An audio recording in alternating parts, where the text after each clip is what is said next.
in my career, or in my life, because some of this was before I was a teacher, a lot of different approaches have been used in teaching. So don't care what Toshiba think, we'll ignore that. So, for example, in the 1950s, 60s, when I started school in the 1960s, we did those old-fashioned phonics that cut out a. I didn't, because I went to a village school and there were only 18 children, and luckily my father had taught me to read, so I didn't. Then ITA, which was one of the more amazingly unsuccessful initiatives in the history of education. For those of you who don't know it, look it up. The fact anybody thought it could work, just like insane. That should have told you phonics was a no-go. Then there was Look and Say, which was very exciting. Picture books and immersion. If you get immersed in enough good text, you will learn to read. Did work for some children, not all. Then there was reading readiness. When I was first a teacher, we looked for reading readiness. We had to hear our children read every day.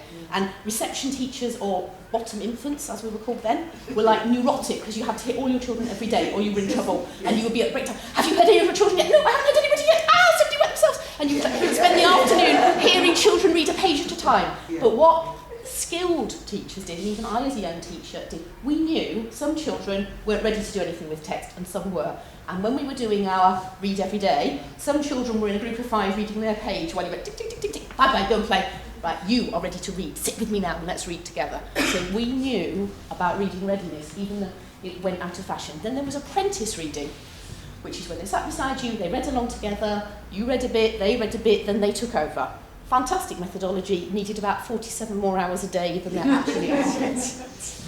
Individual reading, that was working for individually, trying to build up their reading skills. Primary language record, a fantastic thing if you had enough space in your room and enough hours in your life. Right? Then, very exciting times for teachers. Reading in context, you need to know what you're reading about, and that's when we had the marvellousness of, and I think there may be people in this room who possibly did have a village with 3 corners. For those of you who don't know, Roger Red Hat lived in the village with 3 corners, as did Billy Blue Hat and Jennifer Yellow Hat. Who in Gujarati was Jennifer Piritopi. I just thought I would tell you this. Very boring books, but the idea was the children would understand context. And working with totally EAL learners, at least the books, because you've made this little world for them, they could make some sense of it. There were pirates that were popular in the schools, and then Oxford Reading Tree, where we developed the wonderful world of... and people had knitted pockets and all sorts, and rubber stamps. Rhyme and analogy, which a huge amount of research says actually works. Actually works, rhyme and analogy. If you know this word, you know this word. If you can read sing, you can also read bring, thing, king, sling. You can actually build patterns of words and meaning. We don't do that. Guided reading, which is a hilarious thing that was introduced as compulsory nearly 20 years ago, and still most teachers don't actually really do it. Searchlights, we had the Searchlights model. That was quite exciting. Syntax, phonics, all of those things. And then we got the simple view of reading. And then suddenly we got synthetic phonics. The reason I have this list is because I keep thinking this world of synthetic phonics, and you must do this, and there is no other way, it will pass. ITA stopped. This will stop. It seems to be going on a long time, but in my lifetime, it will end. And that is the only thing that keeps me going most days, is knowing we will stop.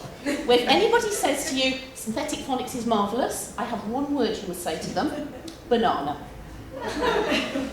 How many different vowel sounds does A make in one simple everyday word? Is it likely to work? No, it isn't. I used to work with a very old-fashioned teacher. She had this in gold letters across her whole back wall. Reading is more than saying the words. This probably makes me a Frank Smith mystic groupie, and I'm proud to be one. Reading is more than saying the words. Yes. So where does reading begin? It doesn't begin with phonics, even though Julie Andrews says it does. It does not begin with ABC. It actually begins with listening, with hearing language. It begins with enjoying things and stories. My husband said, talking comes before that. I said, no. When you have a small child, you read to a baby before they can talk to you. They enjoy stories before they can tell you about it. But they do talk, they do communicate with you. Visual literacy, understanding things, talking is part of it, matching things, finding things. Then you do come up to the giddy heights of word recognition and sound symbol relationships. Some children like a sound symbol relationship, finding the things that are like their name. My son, called Nathan, handy word for a stupid child, because whichever way you write it, it looks nearly right. So people told him he was clever and he believed it and turned out quite clever. So call your child by a backwards forwards name if you want them to do well in school. Some children do that, do the sound, they like those. Some children go for words. Different children like different things. I don't know if the government are listening. Different children need different things. Okay? Simple. Right, next slide. Critical history has done a better definition of reading than Frank Smith or any people. She sat on my carpet and she was supposed to be doing something else, I'm pretty sure, because my classroom was like that. She went, Mrs. Evans, I looked at the book and my head knew what the word said. Was I reading? And I said, actually, yes, you were, Trooper. Now, Stephen Krashen, who is nearly as much a hero for me as Crooper Mystery, and if you don't know Stephen Krashen, download him talking about No Child Left Behind and be inspired.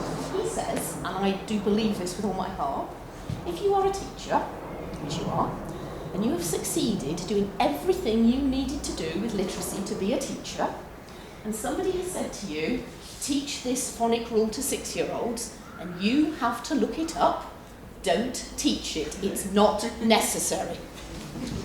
So, golden rule. Ignore them. Yeah. Next slide. Right. Some people at the last meeting said, so what do you do? So very quickly, if I have a new arrival, year 2, 3, and I want to catch them up with reading, I have interesting books. I do not have boring books. I will not have Ruth Miskin Ditty books. If you find any, throw them in the dustbin.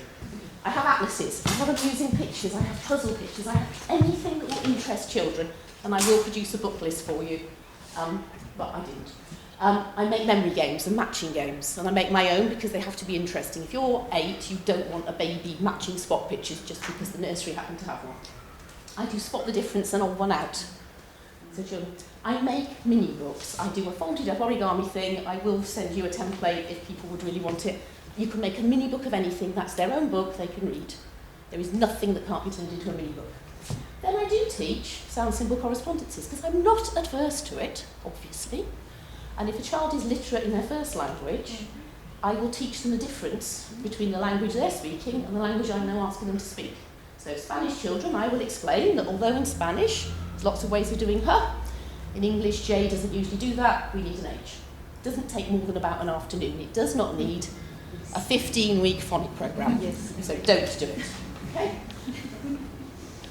Some children haven't got L1, so there's no point having L1 books. And then, next slide please, I'm nearly there.